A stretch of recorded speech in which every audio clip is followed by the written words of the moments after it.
expertise, people with genuine insight in a given domain will tend to find the guru spotlight an unwelcome distraction. Right? People on the spectrum of narcissism will find any attention, any regard highly satisfying. This will be their motivating factor for engaging in going way beyond whatever talents they might have to engage in the pseudo-profound nonsense tech described here. So this lack of self-awareness common among narcissists also seems to explain why gurus such as Dennis Prager seem to believe their own baloney. Just as narcissists love themselves, they're in love with their own ideas, they tend to be incapable of seeing the degree to which they are fraudulent. So I gave Prager a 3 out of 5. So here are some examples of Dennis Prager's self-aggrandizement. He explains why he wrote the Rational Bible Commentary. Somebody has to explain these biblical texts or they will go further into oblivion. So I'm a tad skeptical that Dennis, who autographs Bibles, has the ability to save the Bible. Julie tells him, it's revolutionized my life. Okay, I wonder if we can... Well, I talk about this. I wonder if I can find... Oh, can't find the timestamp for this, but she says, revolutionized. If all I did was affect you, it was worth writing, says Dennis. He's used that line at thousands of people. Julie, when I was done reading your Bible commentary, Dennis, I went from seeing the world in a secular way to seeing the world in a religious way. When I walk down the street and I look around me, I feel more connected to life. I mean, you probably have the same experience from viewing. You just appreciate every day, Dennis stated.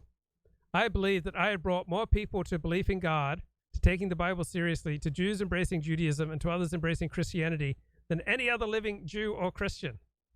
Well, here's my concern. Given the poor epistemic quality of Prager's reasoning, I wonder about the qualities of these religious conversions, right? Epistemic means how do we know what we know? So it kind of reminds me of all the Christian evangelists buzzing around my father. And when they all get together, they'd all boast about the hundreds of people they'd baptized. And this led these people to just see everybody as fodder for Christ. Dennis declared on his radio show, I've never been hurt by... I have a built-in antennae for who to trust. I have perfect pitch, right? Never been hurt by a friend, right? Anyone who says they've never been hurt by a friend is clearly wrong. So if Prager believes what he's saying, he is clearly...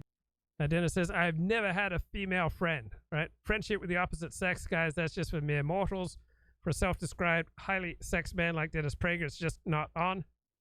Dennis says, I have never been envious of another human being in my life. So only mere mortals experience envy, not those who transcend time and space. Dennis says, I didn't think my parents loved me when I didn't do much with my family. What I did was develop antibodies. I was vaccinated against emotional problems, right? So unlike mere mortals, Dennis Prager has been vaccinated against emotional problems. So where do we go to get this vaccine against emotional problems? Like, does he really believe that he's been vaccinated against emotional problems? Now, 2012, Dennis says, that's the reason I became something, because my parents said at an early age, you're on your own, have a great life. And I've had a great life, and it wasn't easy. So that's the reason that Dennis Prager became something. Now, I would say it also helps that Dennis Prager cultivates cultishness, that he practices epistemic sabotage. He directs a river of pseudo-profound nonsense on the radio. I'd say that also helped him become something. And I also suspect he is wrong, if not lying, when he claims his parents said to him, either literally or figuratively, you're on your own, son, have a... I mean, can you imagine these parents saying that to a 5-year-old? And, Dennis is not happy with the Jews because their Jewish identity is overwhelmingly ethnic. Few have gone through the soul searching of asking, why am I a Jew? But Dennis went through this soul. If I am Jewish, I said, I want to be Jewish because I chose to, not because I was raised in it. That's why I studied all these other religions. I wanted to come to Judaism on my own. He was not like ordinary mortals. He was like Harry Potter. He was special. So since an early age, he's been obsessed with good and evil. So Prager's obsession with good and evil only goes as far as he gets to play a starring role in this cosmic drama. So answers about why people commit evil or why people do good that don't play to his vision of himself as the moral leader in this cosmic drama, they don't rate with Dennis. For example, people with below average IQs have a below capacity for empathy and hence a below average capacity for decency, but Dennis has no interest in this obvious explanation for much of good and evil in the world. All right, so next, with regard to why people do good and why people do evil, that gives Dennis Prager a starring role in this cosmic drama. He's all up in that. You'll be glad to know that Dennis Prager is the last person in the world who walks around with a victim mentality, because only mere mortals feel like victims, right?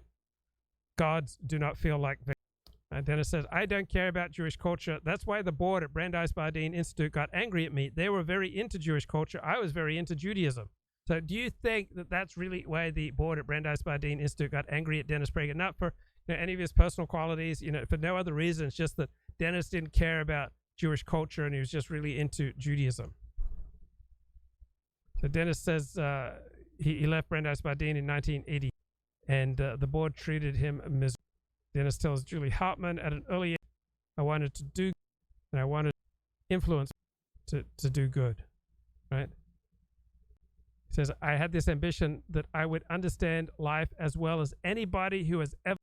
And one of the reasons I thought I had a chance, because I have no prejudices, right? Dennis Prager has no prejudices, right? Mere mortals have prejudices. A god like Dennis Prager has no prejudices. For Dennis, there was no dogma that he had to meet, right? Everyone else has a hero system. Dennis Prager has no hero system. He gets to transcend the concerns of mere mortals. Like everyone else, Dennis Prager confronts life.